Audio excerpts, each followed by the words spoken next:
for all of us can be safe. Our stories of transformation can be safe, and all the things we want to research are safe here. This is Safe Space with Cheyenne. I'm really excited you're here, and I hope you stick around for a while because I've got a lot to show you before I leave Earth. I love you guys.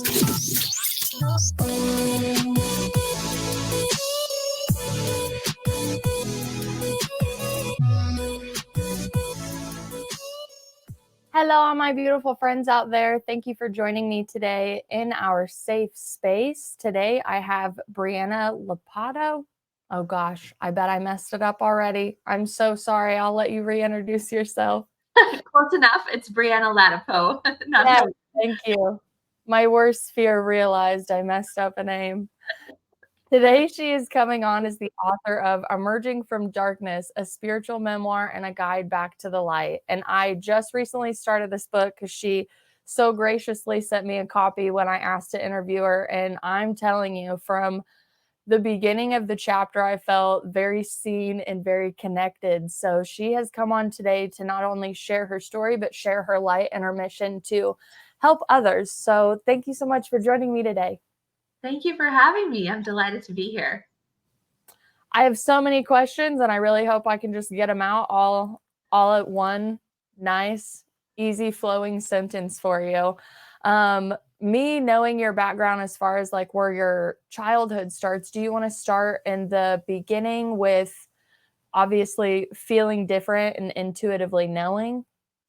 Sure. Yes. So I was a strange child born into a deeply religious family. My mother's side was fundamentalist Protestant. My dad's side was fundamentalist Roman Catholic.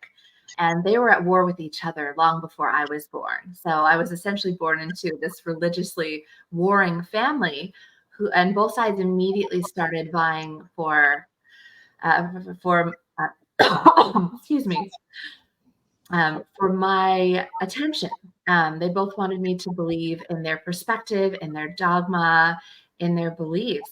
And I was the kind of kid who was born talking to angels and having visions and talking to my guides. I had no idea it was unusual. When you're a child, you define the world through your own experience. So I just assumed everybody was talking to angels and their guides. And I would talk to them as easily as I'm talking to you right now. They were always there. And I would see things before they happened. And unfortunately, since I didn't understand that my family wasn't going to take this well, I would share with them what I saw. And they decided that I must be satanic. And they told me so. So they thought my gifts could only have come from the devil, but I must have done something I needed to atone for. So very early on, I was hearing, this is not acceptable. You are not acceptable. Even though very often, well, always actually, what I told them would turn out to be correct, whether it was something that I read in another person's energy and picked up in their field or something that hadn't unfolded yet in our lives. And in retrospect, now I realize it scared them. They were reacting out of fear.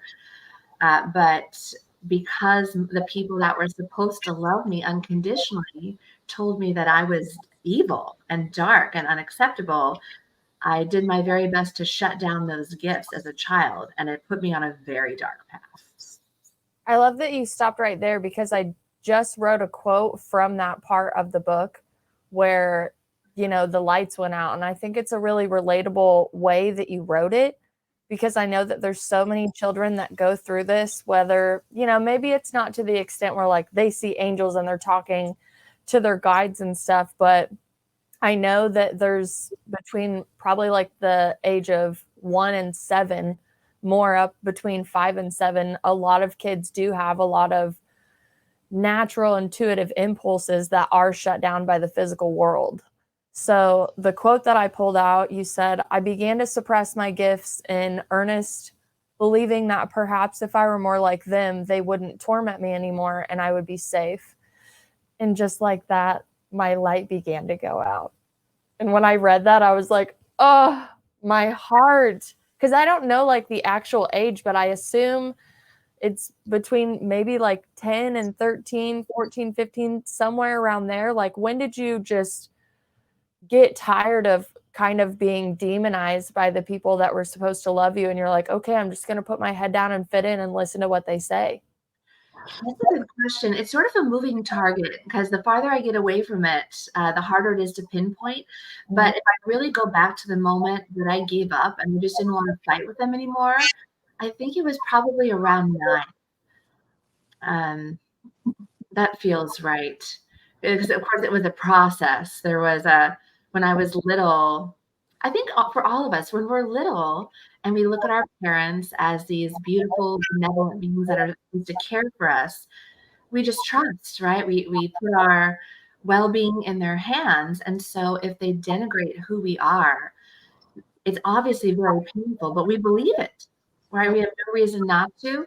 So I think it was about the age of 9. I had tried so hard. I felt like I was checking all the boxes that were important to them. I was going to church with them. I was the perfect student. I was never disruptive. In fact, I was nearly silent because it seemed everything I said triggered somebody. And finally, none of it was ever enough. So I just stopped trying.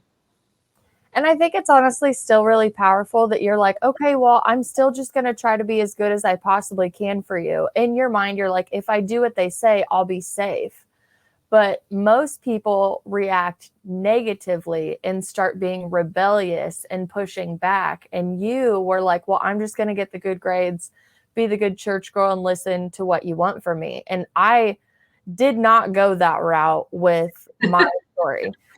So when I read that, I was like, oh, like when you hear something, you're like, I wonder if I would have done that, how that would have, what pathway that would have been, what multiverse would I be living in right now had I done that. So I also thought it was really powerful, given the level of spiritual intuition that you had, the level of energy that you had and perception you had at your age. And then still you were like, okay, well, I'm still just going to be good and do good. I just think that is profound because, again, that was not my experience. Oh, thank you for saying that. But honestly, that didn't work either. You Yeah. know, it was no more effective than the other way would have been. And I did get to a point later where I became more rebellious and decided to just push back in every way. That was part of my dark journey. But at the end of the day, neither one produced the result that I wanted. I wasn't safe anyway. I wasn't happy anyway. And I was absolutely hiding myself. And it took me a good 30 plus years to learn that the only way to have true joy and be in true alignment and true divine gratitude is to be who you really are at a soul level. And to do that, you have to strip away all the trauma that creates ways of interacting with the world that are not actually yours. That is truly powerful. And I feel you 100% on that. You are right. And I want to bullet point that right there because I do have some questions I want to come back, but I will skip so far ahead and miss the rest of the story. There was one of my favorite parts in the book where I was reading where you were younger. And I know you obviously didn't use chakra terminology when you were 9. That's something that you later learned the knowledge about, went back and went, oh, the energy was going through my root, my sacral, my heart, my solar plexus. And I love that you noticed that it got stuck in your throat, for one, because I know throat chakra trauma is a huge thing in the world, whether it's feminine or masculine collective. But you did these exercises as a child, just again, intuitively, where you would root your feet into the ground because you needed it to release from your body and push up through your crown. Do you have any memory or insight into what made you know to push that energy out that way? It was mostly trial and error. I remember feeling overpoweringly like I had to sneeze. There was just something, there was energy. It was a big ball of energy and it just would get stuck. It wouldn't go anywhere. And it was really frustrating. Because you know how it feels when you need to sneeze or you need to cough or something needs to come out of you. So it was very biological and primal. And very often I would yawn or begin to yawn. In fact, it may happen right now. Forgive me if I yawn. It's the way that I transmute energy, so it's involuntary. Mhm. And I would start to yawn, and if it wasn't quite deep enough, the energy would get stuck right here. And it was so frustrating. So I remember trying to unhinge my jaw like a python and make myself yawn. I remember doing jumping jacks to try and shake it out because I didn't really know what the problem was, but I knew I needed to move this energy. So finally, I should tell you that I spent a lot of time in my childhood running away from my family. And we lived out in this beautiful area on a kind of a ranch like property with a lot of outdoor space. So I used to run away and find myself a little place in the valley nearby where I could be alone. And it just sort of happened. I realized after a while I was most comfortable there. I felt most connected to my angels with my feet in the dirt, my bare feet on the ground. And without the energies of other people, namely my family, interfering with my ability to feel, if I closed my eyes, that energy traveled freely. So it unfolded very naturally. I'm sure my guides were helping me out, helping me along, figure out what to do. If I had my hands on the trunk of a tree and my feet in the dirt or in the ocean, it flowed very easily. So slowly I learned that's what I needed to do was get still, get peaceful, preferably be alone, and this energy would burst out of me. That's so profound as a child experiencing that. I always get like little memories that pop up when I read like similar experiences that I've had. And as I was reading it and you were talking about just how soulful you were with nature, it took me back to a memory when I was a kid where I had this tree at my dad's house. And as soon as I would get out of the car, I would like run and put my bags in and I would just go and I would set out on this tree and I would run out, walk out on this like really long branch that could support me. And I, like in my mind, I'm like the king of the jungle, right? I'm over it. But I just remember like running through the fields and always, always, always being in nature. So then, right before I had my awakening, where like the third eye visions like really came in, and I was trying to scientifically prove that this was even possible or capable for a human being to, do. I started realizing the disconnect that I had had with nature for so many years, moving into deeper cityscapes. So when I started sitting down to meditate, one of my first meditations, like back to my inner child, was me in that tree and in that field next to our house where I would just roam. And I remember when I was a kid, I could just feel, Earth's energy just like moving through me, cleansing me. Like, no wonder I was always happy all the time in nature. So again, I love all of the relatabilities that I can see in your story from when I was a little kid, and just honestly how powerful your book is. I definitely want to go deeper into the story because I don't want to stop here, but there's so many things that I was telling you before we got on that I really want to pull apart and describe for people, because whether you're a child or you're an adult, there is a mass awakening going on, and there's so many people, so many more kids that are being born with a higher vibration, I think is the easiest way to say it. And now, the same time that all of these higher frequencies are coming into our planet, we have more mental illness, more than we've ever seen. So I always want people to really question that and dive into it, and just not take a mental health diagnosis as you're a defect and something's wrong with you and there's a chemical imbalance, because there's so many invisible things around us that have been discounted due to Western medicine. So your story does a wonderful job pulling those apart. Now, my question is, like, what were the times like when you were a kid? Like, did you grow up in 80s, 90s? Yeah, 80s. I'm an 80s baby. Okay, great. Because now I'm like, I want to put that picture in everybody's mind too. Because like I'm a 90s baby for sure. And I definitely got my hit in the teenage years of the 2000s. But even when you go back further, it's just there's no internet, there's no information, there's no way for you at this age to go on and be like, why am I seeing this? Or can you talk to angels? Like, there really isn't a lot of research that you got to do back then either. So I love that because of that, you had to rely heavily on your intuition and the feeling in your body when something felt right or felt wrong. I did. Actually, I have a quick funny story about that. So I very much was alone. And I think, uh, like you said, at that time, we all were in a way, but I felt quite stranded in this family of deeply religious people who, and I say this with love, but they hid behind their religion as a way to not have to deal with the pain they were in. Because, of course, they were dealing with a great deal of trauma themselves. And religion is what they used to feel safe in the world. So I was really alone. And it wasn't until I stumbled upon a book by Dr. Christiane Northrup when I was about 8 years old. And when I was reading her account, and it was the first time I'd ever seen an experience like mine. And the way she described it gave me, well, the soulgasms. It was divine chills. And I couldn't believe that I wasn't crazy. Because by that time, I'd really started to think that maybe they were right. Maybe my family was correct.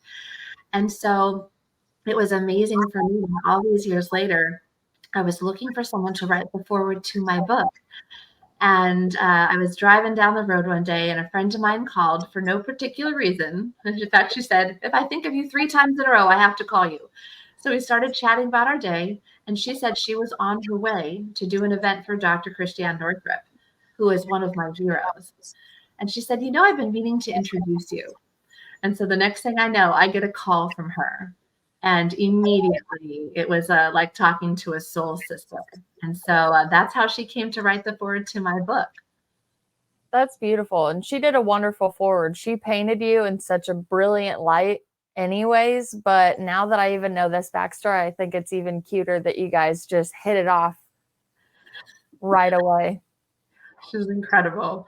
But she was really the first time I'd ever read an experience that reflected my own. So, yeah, I definitely understand. Especially back then, there really was no internet. AOL was just getting started. I remember the ding it used to make when you finally got online. Very true. Very true. Yeah, the dial-up internet is something kids of these days will never have to experience, or getting kicked off because somebody needs the phone or something like that. But that brings up a memory because, like I said, I know you didn't have the internet for your experiences, and I certainly did at a younger age. And when I was about 19, I would feel like this golden light go up my spine, and like all the energy would come out over my body. It was the only thing I could compare it to was honestly like a shrooms trip because I had dabbled in psilocybin when I was younger. My friend gave it to me one time. He said, "You'll see a bunch of really cool stuff. Check it out." So I did because I'm curious to a fault. That's my dark, right? And I remember like one being released from my suffering under the shrooms trip. And I was like, oh, this is so wonderful. I'm going to go sit out in nature and I'm going to go talk to Jesus. So when I got like my mind right and all that, I'm sitting on a tractor in the middle of the woods. And I was like, okay, Jesus, I'm ready to come talk to you. And he like just comes and floats and just stands there. And I just talked to him about all of the things that your first chapter really represented. Like, why are people in the world like this? Why do I want to be a nice person, but I feel, honestly, very vulnerable and weak being kind and caring and good, and just all of these internal questions that you have when there's such a harsh world around you. So fast forward to when I was 19 or 20, I started having this experience where, like, in my third eye, I did not have that definition, right? I could just feel this energy go up my body. And I was like, the only thing that I can compare this to is shrooms. And I'm sober right now. So what is this? And so I got on Google and I was just like, white light shooting up my spine, golden light in my hands, and I'm like, if anybody checks my search engine, they're just going to be like, we got another crazy one. But I was really like, what is going on? I'm having this real experience to me, and I can't like go to anybody. Like, I've never heard anybody be like, gold light shoots up my spine, I'm going to have a good day. So as soon as I put that into Google, it started talking to me about chakras and Kundalini awakening and Kundalini energy and universal energy and all of these very out there terms to me, because I was also in like a family that definitely believes that Jesus Christ is our Lord and Savior, and they had all their different sects of religion depending on what family I was in. So I was well versed in the Bible, and I was well versed that anything outside of the Bible was just absolute nonsense, and they're all lost souls. Kind of, like they said it pretty nice, but they're like, don't go over there, don't do that. And I was like, okay, but this doesn't make any sense. We're all talking about God, but we're all mad at each other. So I do feel like very blessed that I at least did have the internet at the time, and I'm a really big journaler and writer. So I wrote all the information down and just dated it and time stamped it, because that voice in my head was like, one day this is going to make sense. Like, this is just the beginning. I know it's super weird, but one day it's going to make sense. And I still have those notebooks. And when I went through my like transformative powerful awakening in 2019, I pulled out all my old notebooks, and now I understood the definition of the chakras, what it actually meant, that they were real. They weren't like made up in some avatar cartoon type thing that my mind wanted to believe. And I could finally digest the information that I had written down for myself at 19 and 20. That's amazing. Amazing that you had the foresight to do that.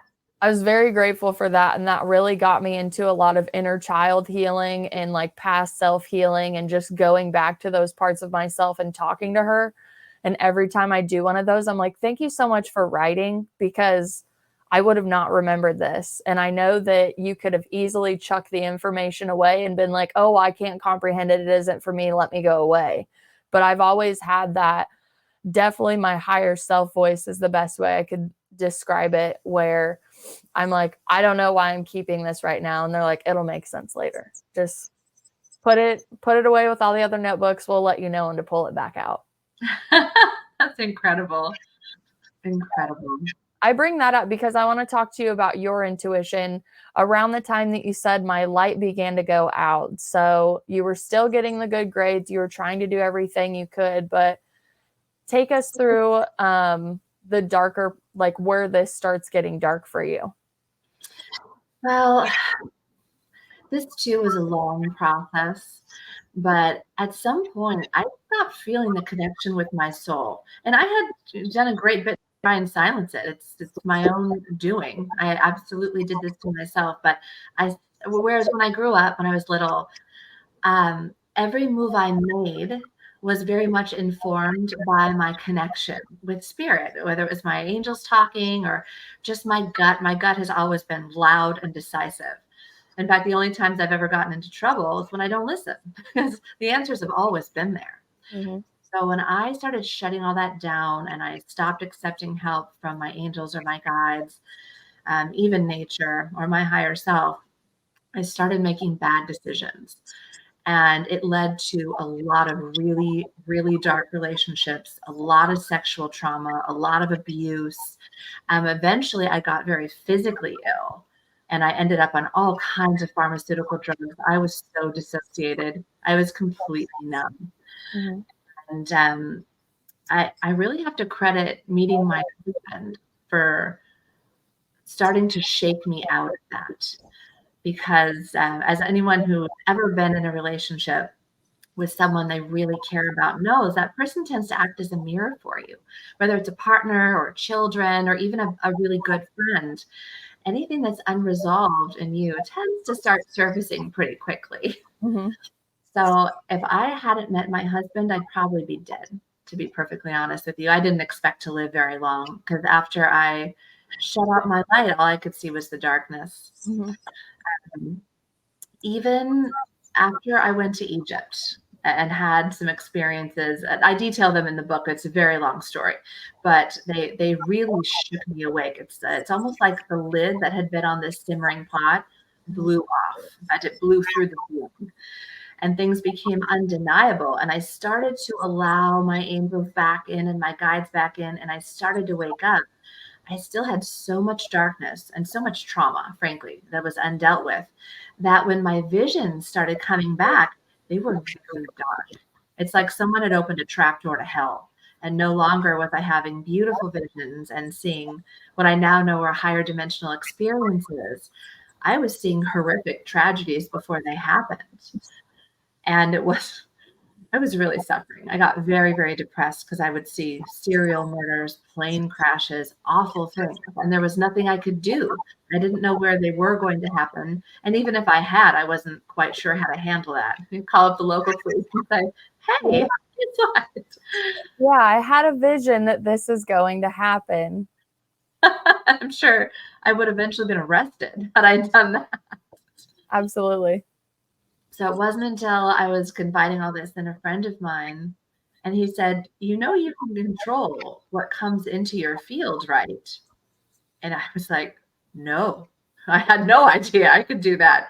And he gave me an incredibly simple exercise that actually solved my problem. And as simple, but it's so simple that I can't believe I didn't think of it myself. But trying that exercise actually changed my life because it was the first time that I had any idea that I had control over any of this experience. And that simple thing really set me on the path to taking responsibility for what I now understand is my co-creation of every experience I have ever had, past, present, and future. Beautiful. Beautiful. And so relatable again. Like everything you say, I'm like, yes. Yes, you are saying it so right and eloquent. It's amazing. Thank you. So when you obviously Maybe. started seeing all of the darkness and all like basically like the purging of everything that's been like pushed down, right?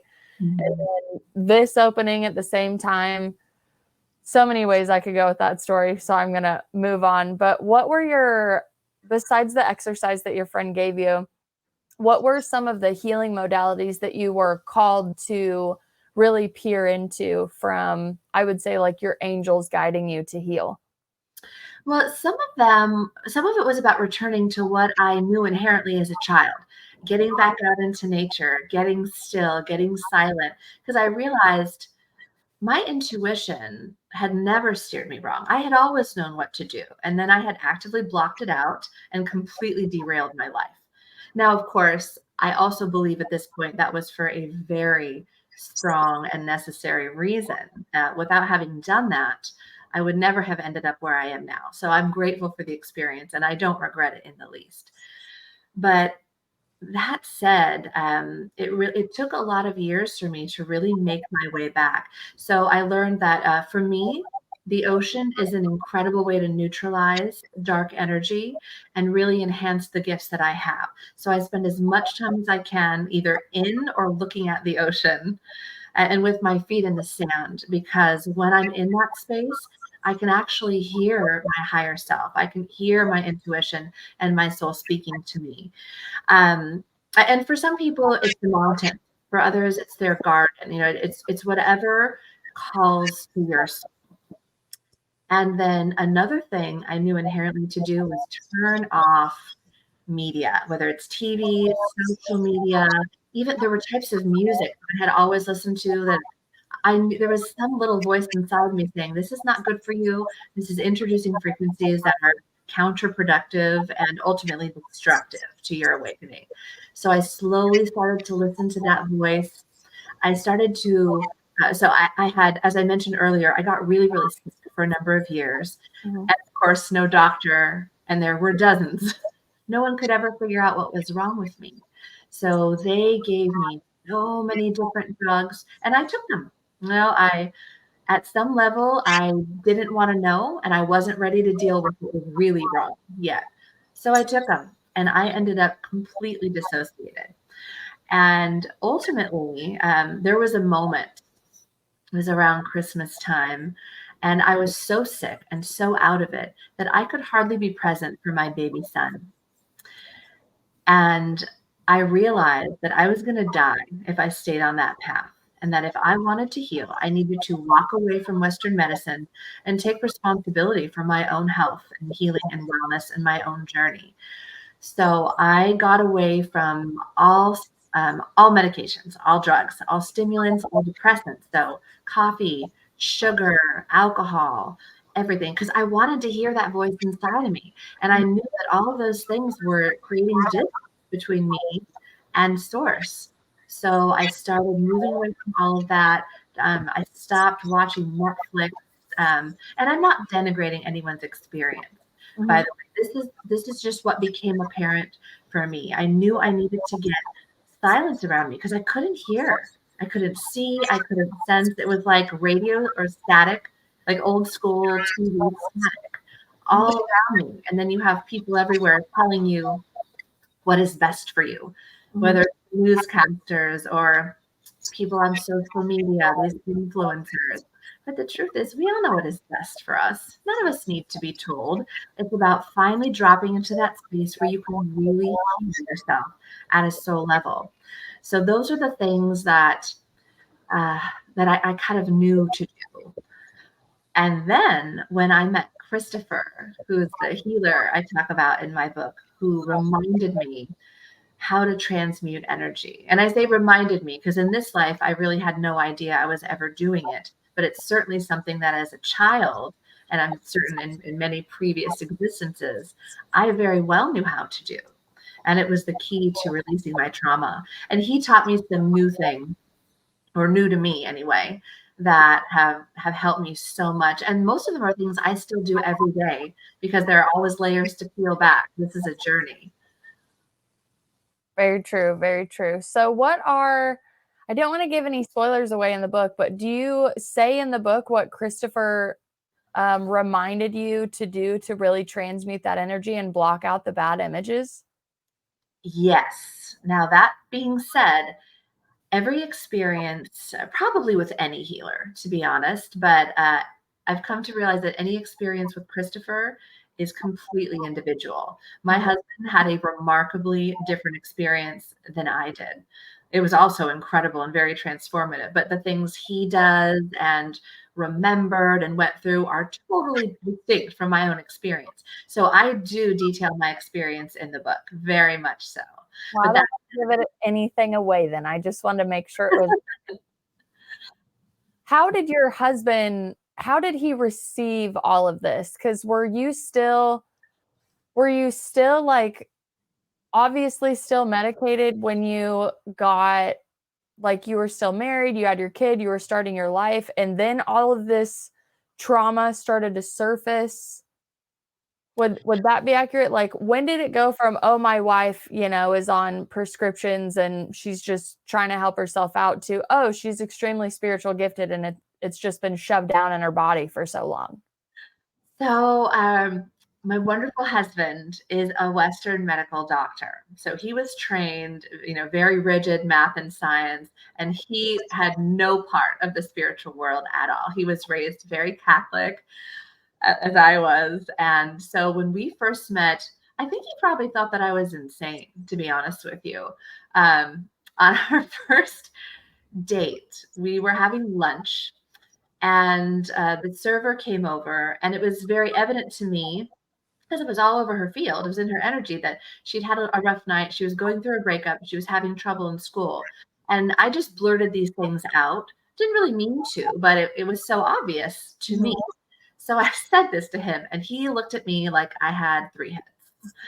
But being the incredibly curious, inquisitive, and brilliant guy that he is, he decided to start interviewing our waitress. So every time she came back to the table, he'd ask her a couple more questions. And of course, everything that I had said turned out to be true. And I could see him trying to make sense of this in his mind. And it certainly, it's not something he could resolve with his medical education. So he got curious. And so it was many, many years. How many years was it? From that moment, it was almost 10 years later that we had our first child. And what really happened is after we got married, both of our respective traumas started flooding to the surface. So we started falling apart. And it was ironic because we are so crazy about each other. I've never experienced a love like this, and neither had he. And that's still true, by the way. Now it's been 20 years, and he's still my favorite person. Mm. But we both had incredible amounts of damage. And a lot of it was sexual trauma, which is very tricky once you get into an intimate relationship. So our marriage started falling apart. And so that really started to happen even before I got sick and had my son. So he knew that I was this type of person. He knew that I had some gifts, even though I was actively trying to deny them. He tells me now that he never thought that I was quite human, which these days I take as a compliment, but back then I did not. Back then it was triggering. You're like, oh no, you're like my family. You think I'm weird. Yeah, it's like, oh, you're one of them. Mm-hmm. But he really wasn't. He too was a product of his environment. So anyway, it's a very long story, but the short version is our relationship started to implode. And we didn't want it to. We were actively trying to save our relationship. So we tried all these other things. We tried traditional therapy and programs like Landmark and Avatar and whatever self-help we could get our hands on. And we're both academics. So we read everything we could find. We studied every world religion there is in a desperate bid to understand and to fix it. And we didn't even know at the time what we were trying to fix. So by the time I figured out who Christopher was, we were on the verge of divorce. In fact, I was having a breakdown one day to a friend of mine, same guy who taught me the simple exercise about how to control the energy that was coming into my field. And that day, he had taken on a new partner in his practice. He's a healer too. And that guy had asked if he could sit in on my session. And I said, sure, help yourself. And to be honest, I'd kind of forgotten he was there. So I'm talking to this friend of mine and having a complete emotional breakdown and telling him that I think my husband and I are going to split up. I don't know what else to try. I've done everything I know how to do. So then this little voice in the corner pops up and says, excuse me, I know we don't know each other, but I have someone I think you should meet. And he described Christopher to me. They had gone through 20 years of healing, training, and practice in many different modalities together. And he said, well, he's kind of out there. So maybe you should read his book first and see if it resonates. And at this point, I'm willing to try anything. So I ordered the book on the spot. And when it arrived, I didn't even open it because his photo was on the cover. And I had the deepest soul resonance with this person I'd ever had with anyone other than my husband.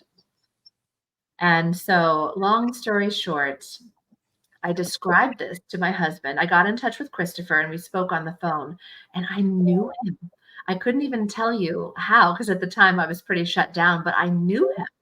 And I had never trusted a man after the way I grew up, what happened with my father, and what happened in many subsequent relationships. I was terrified of men. Mm-hmm. So it did not make sense to my husband that I trusted this stranger. But he also knew that we had to do something or our relationship was over. So he actually went to see Christopher before I did. And the way he works is you spend a week with him. It's very intense. And what I saw in my husband, who and he wouldn't mind my talking about this. He's written his own book and spoken publicly about what he went through, but he was so traumatized that any tiny bit of stress would trigger complete paralysis. He would freeze and his soul would leave his body. He would disappear. So it was like being married to Dr. Jekyll and Mr. Hyde, and it was terrifying because this incredibly beautiful, wonderful soul would become very cold and very scary. So he went to see Christopher on a Monday. And when he came back that night, something seemed a little bit different, but I couldn't quite put my finger on it. But he was playing with my kids and smiling, which he never did. I don't think I realized till that day he never smiled. And he'd always had a dark entity attached to him since the day I met him. And the entity had moved with him a little bit. And then by Wednesday, his eyes were so bright, I felt like I'd never seen his eyes before. And he was laughing. And I couldn't believe it. This man, it was so stoic with laughing. And the entity was now a couple feet off of his body. So still present, but far. And by Friday, this entity was gone. He was completely present. He was the man that I always knew was here because I could feel his soul, but he was never able to actually be that in the world. And I was blown away. And that's actually what made me go see Christopher.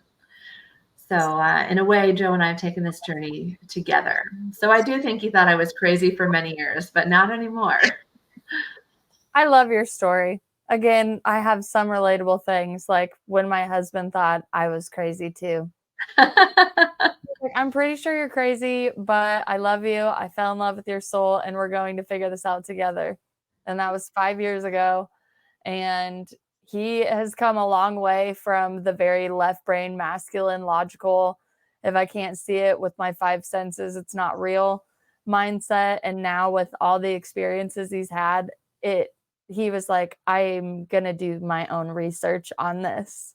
And even this morning, my sinuses were just so clogged up. And I'm like, this is out of nowhere. Like I have an interview and I want to be like, I want to be able to speak really good. I don't want to, cough or sneeze or anything. And he's like, oh, just do this exercise really quick. Just grab the top of your nose and this right here and hold it for a minute. And he stands there with his watch and he times it for a minute. And he's like, if you need to do it again, you can do it 2 more times. And that's usually my role, is to have some really cool EFT body function, breath work, juicing recipe to make everything right in your body. And he was like, oh no, I got you. He's like, I've been watching these videos from this doctor. And I was just like, you're so attractive right now. Like, I love you so much for teaching me something and like, making sure it's me taking the power back with my body and helping myself. So I'm always interested when I meet such a strong feminine that really steps into her power, claims her gifts no matter what. And then I'm always curious of like, what man is standing beside you? Because that has to be a very, very strong man, willing to go deep into his own stuff, but also be there for you to come back together. So you said it's been 20 years? Yes, and it's been an incredible journey. And Joe, he is so remarkable. He's always been brilliant, but he was dealing with such a level of separation consciousness when we met, as was I, that to see his journey and watch him go from someone who thought meditation was nonsense to someone who just a couple weeks ago was on Tucker Carlson in his capacity as a public figure, talking about the darkness and the frequencies underlying the behavior we're seeing unfold on Earth, has been a pleasure and a miracle and an honor, because that man is the leader that frankly I think the world needs, or one of them. Of course we do this together, but I am so proud of him, the way that he has really awakened and embraced the things that he doesn't know. And instead of approaching it with fear, like both of our families did, he approaches it with curiosity and an open mind. And of course, that's a lot easier once you're back in alignment. So stripping the trauma away makes that less of a chore, but I am so proud of him. That's beautiful. I'm so glad you shared that. And good for him for being on Tucker Carlson and being in front of that many views, being able to speak like that. Because I know this terminology is becoming more mainstream and more normalized, which I'm very thankful for. Because again, years ago when I would study it, I'm like, if I talk to people about this, this would just be crazy. They wouldn't believe me. And I had one friend I was with, where was I? I was standing in a parking lot in Nashville, Tennessee, and we were staring up at the stars. And he said, can I tell you something? He's like, usually people look at me like I'm, kind of out there when I tell him this. And he goes into this like very theatrical with the hands and pointing up at the stars. And he's talking to me about universal consciousness. And it was the first time that I had ever had it presented to me that way. And I am not awake. I am very separated from mind, body, and soul, many soul fragments floating around. But anytime this guy spoke to me, like my intuition was always like, listen, because he's got something for you. He doesn't even know what he's saying to you, that it is for you, but it is for you. It's kind of one of those friends that pop in and out of your life. And he gets to a point where he's explaining basically, like the union of the cosmos coming together and how we're all collectively connected, like the collective consciousness, which is so profoundly known today, especially through Instagram hashtags. But he holds his hands up in the sky and he looks over at me and he goes, are you still with me? Do you get what I'm talking about? He goes, because this is usually where I lose people. And I'm just like I'm eating all of this information up. Like it's exactly what I need to hear and not necessarily understand at the time, but like bookmark this, they come back in, they're like, you'll need this for later. Just keep it. You'll need it for later. And I still, like, as vividly as I can see it in my mind, just how excited he was to, like, not necessarily understand this concept, but it was one of his curiosities through his own personal experiences and whatever information he had come across that he was revealing to me. But when I, in turn, had my awakening in 2019 and I started realizing the collective consciousness is real, universal consciousness is real, thoughts are energy, everything has power, the importance of the masculine and feminine in both of our bodies rising in some energetic union format, my memory immediately switched back to us standing in that parking lot that night with his hands up in the air. And he's like, I got to hear the whole speech again. And I'm like, that dude knew years ago. I don't even know if he knows or believes in this at this point in his life, but who he was then, wow, he had some profound insights that I wasn't ready for, but God thought I was ready to hear from him that day.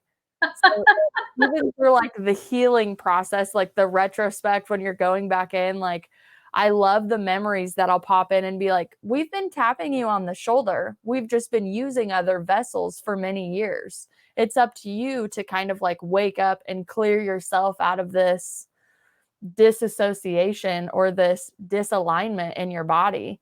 And I say that story because you've been with your husband for 20 years. You guys have been through the ringer multiple times. I love that you're like, I'm so proud of him. He's my favorite person, watching him grow. That's a really beautiful marriage and a really beautiful testament of when things get dark and like, hey, I don't even recognize you right now. Like, where did you go?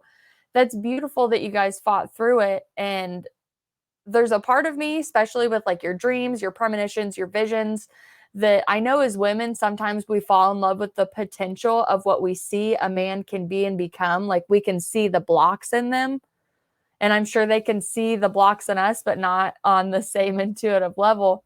So in the earlier times, was it like, I know that you can move past this logical, only five senses in the world thing, and you can really open yourself up, like you said, with curiosity and open mindedness and find this power in yourself?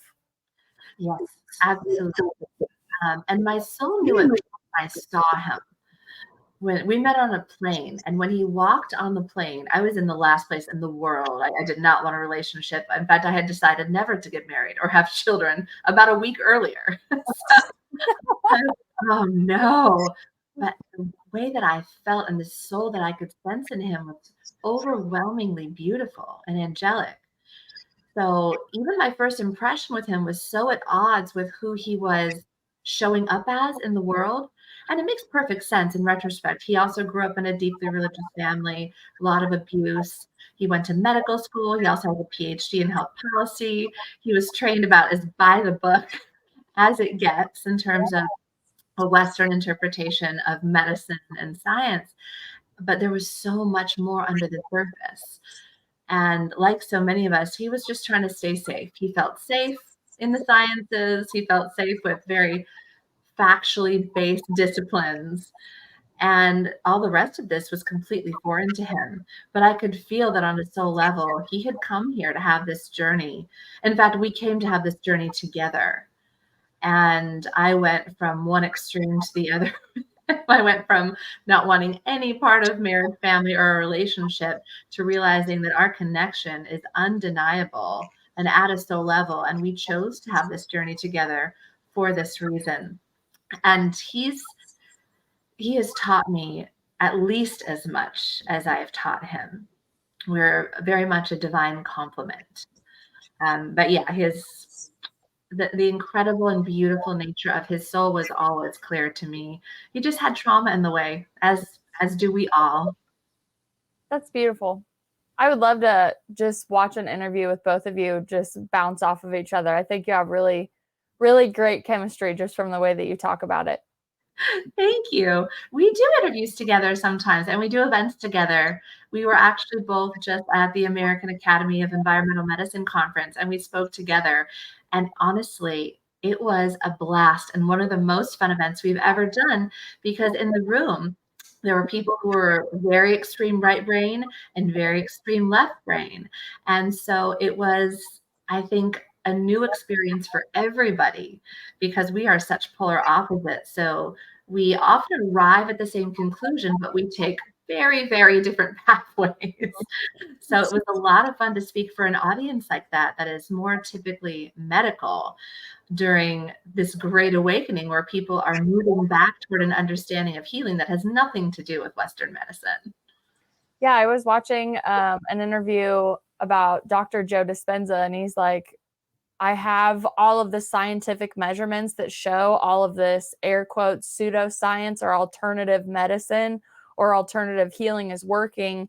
So I think we're at a point now that we can actually call it medicine and just call it healing instead of giving it an extra word to separate it from the medical industry that's already out there. And I thought that was profound and definitely needed to be said with a lot of, again, the expansion of human consciousness going on, people waking up and not having the Instagram idea of what a spiritual awakening is, right? Let me grab some crystals, let me meditate, and the universe is going to put my life in my lap and I'm just going to claim it as mine. You know, there's so many dark things that you really do have to go through and purge, and it's almost like a life review while you're still living. That's what I told somebody one time because I didn't know how to describe going back through all of the traumas or the disassociated parts of your life. Like, you're like, you got to go pick those pieces up too. So the title of your book says, "And a Guide Back to the Light." So for anybody in your circumstances needing your book, what is the advice without spoiling any of the endings of the book? Because I definitely want people to go get it for themselves. What helped guide you back to the light, whether it was Christopher, the intuition, the intuition that you always knew? Like, what were some other things that you think people need to hear today to really guide them back to their own light? So it was definitely a series of things that helped me along my path.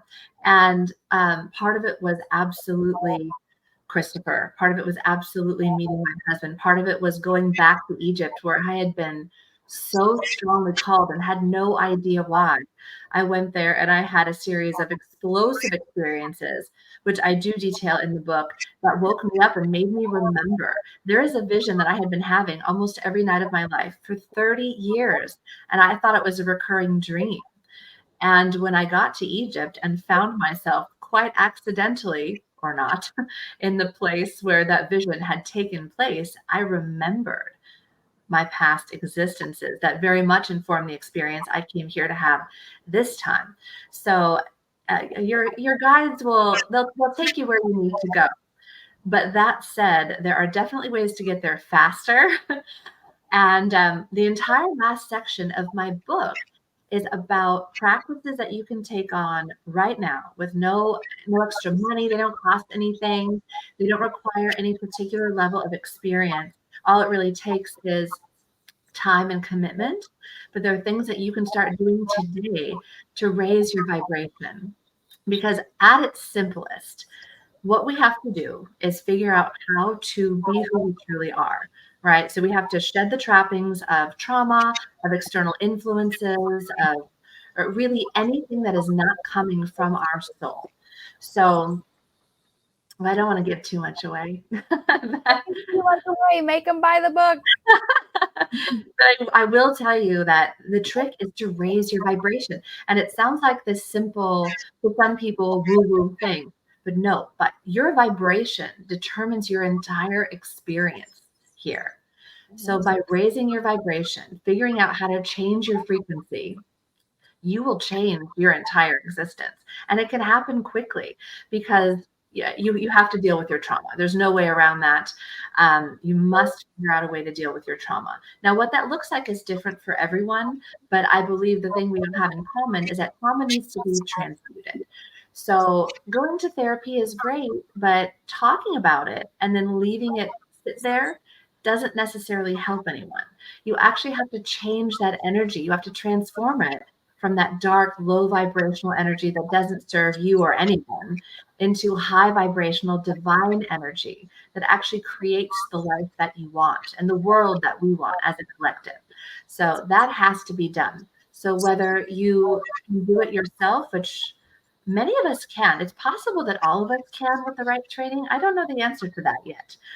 But it can certainly be done for you. So find someone who can help you with that, or learn how to do it yourself and raise your vibration, because I am living proof that you can wildly transform your experience. So if you think of your vibration as what's an analogy that will work? If you think of yourself as a radio,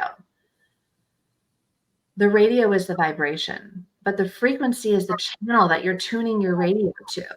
And one of the first things Christopher taught me when I came in, so I came in and I told him for hours, I think, about all the sexual traumas I could remember. And he said, the first thing we need to do is change your frequency. And I had no idea what he was talking about. I was like, okay, great. Please knock yourself out. Do something, because I need help. And on the way in that morning, and I detail this greatly in the book, but the quick version is I had to walk through a construction site to get to his front door. And I'm sure that's not fun for any woman, but for me, it was a nightmare because it mirrored an experience I had had earlier in my life that was very traumatic. And so as I walked through this construction site, these guys who are acting typically, the whistling and the cat calls and the lewd comments and all of these things. And one man in particular was so disgusting that I can't even repeat what he said to me. So when I got into Christopher, he said, we need to change your frequency because you have the vibration of a queen, but your frequency is inviting everyone to assault you. And I had no idea what he was talking about. Right. So we go through our whole first session, and I get into what that looks like in the book. But after a while, he said, okay, we've transmuted some of that energy. Go outside, go have lunch or something. So, okay. So I go down the hall and call the elevator, and this tiny little 2-person elevator opens. And who is inside but the man who had been the most vulgar a couple hours earlier on the construction site? And I thought, oh no, a lot of me really wanted to run, but I thought, nope, I'm not going to be displaced. So I stepped into the elevator and I was preparing I was certain was coming. But this guy stared at the floor and didn't say a word at first. I thought, okay. Finally, he said in a very tiny voice, excuse me, ma'am, I hope you don't mind my saying so, but you look very beautiful today. And I thought, what? Did something fall on your head outside? Because do you remember what you said to me 2 hours ago? And I didn't say any of this, but I was really trying to figure out what was happening. So anyway, I get out of the elevator. I walk back through all the other construction guys. Not a peep. No one whistles. No one says anything. Nothing. And a couple minutes later, as I'm walking down the street, I walk through this group of drunk frat boys. It's spring break in LA. So it's, even though it's relatively early, these guys are just hammered. And again, I'd had experiences earlier on that were deeply traumatic. So I'm preparing for the worst. But these guys parted like the Red Sea. And I was so surprised I dropped my bag. And one of them rushed it and picked it up and put it back on my shoulder. Said, here you go, miss. Have a beautiful day. And I was thinking, what kind of sorcery did Christopher do to me? What is happening? And anyway, it went like this for another hour. I had many more experiences just like this. So when I got back, I asked him, I said, what did you do to me? He said, we just changed your frequency. You're no longer advertising, please assault. And so that was the beginning of my understanding that we have control over what happens to us in our lives. So if you're having experiences that you don't want, if you seem to keep having the same relationship over and over again, meeting the same kind of people, having the same unfulfilling or dysfunctional job over and over again, it is your frequency. And this is not a fault. We all have frequencies, right? It's a collection of our experience in previous lives, this life, the stress patterns we absorb from the people who raise us. It's a collection of a lot of things, but my point is that none of it is actually you at a soul level. So the moment you strip all of that out of your experience, you are free to be who you really are and have the experience you actually came to the earth plane to have. Beautiful, brilliant. Buy the book. I mean, what more do you need to hear this? This is beautiful. I'm so glad that you took the time to come here today and talk to us. But again, thank you so much for sending me a copy of this book, because I mean, I'm going to put it to really good use, and I can't wait to share this episode with so many people. And just thank you for really stepping into your power and doing what you need to do, because I know it wasn't easy. I'm sure you've lost a lot of people along the way that you cared deeply about, because I definitely know the sensitive souls in the world, they're born with the frequency of unconditional love in a way. And I think that's the saddest thing that happens when the gifts get pushed down, is they've accepted conditional love is what they deserve in this life, and then they operate out of that as well. So I know that you've worked tremendously hard to get to where you are from a frequency standpoint and even from a 3D standpoint. So I'm so honored you came to talk to us and share your story today. It was absolutely my pleasure. Thank you so much for having me. I love talking about all of this, and I never get tired of it. Thank you. I love it. Well, if you write any more books, please come back and share all your wisdom with us. I certainly will. Wonderful. Alrighty, my friends, before we get out of here, I have a Novi track for you. If you've heard it before, that's fine, but you can go get it on that playlist. It's called Bang. We'll see you on the next episode, okay?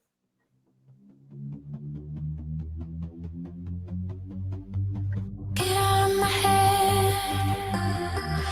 From the way you are. Nothing but a pair of wandering minds, wandering minds. It's like you always say, you're nothing but a star. Lean into the pair of wandering eyes, wandering eyes. I am the fire to the flame, and baby,